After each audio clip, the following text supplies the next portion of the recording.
England being knocked out of their own World Cup, making history in the process.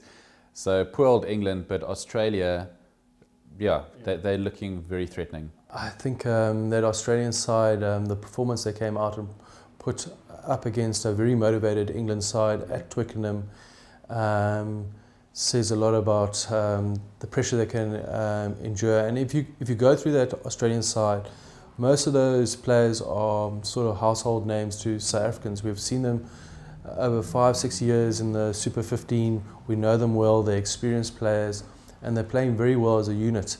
And they've got a very nice balance to their team. So I would see Australia going quite far in this competition.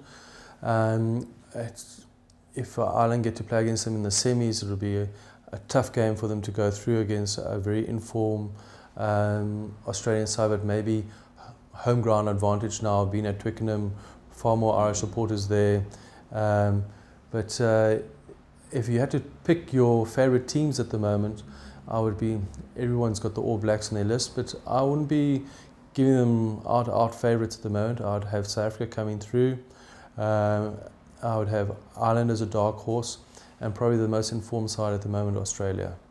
Okay. Now, Dion, you played in the '99 World Cup. '99 World Cup, which was also in the UK. Yeah.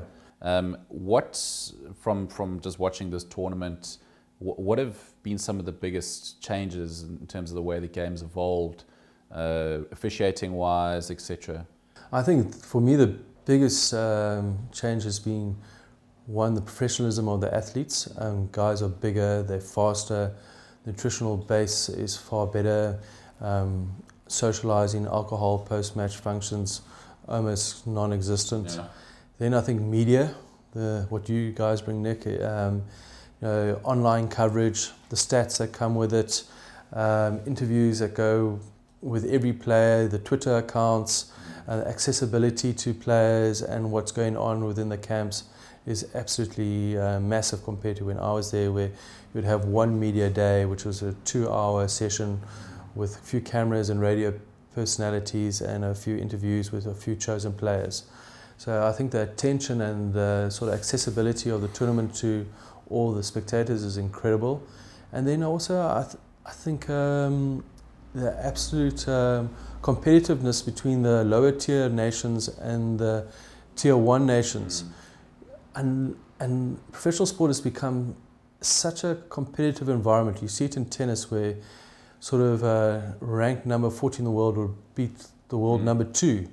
Rugby is no different now. You know, Japan can trot out there and knock over the Springboks, and it might have been a shock to all of us, but the margins are so tight in professional sport, and unless you bring your A game every time, someone's going to beat you. And so I've been very impressed by Georgia, Japan.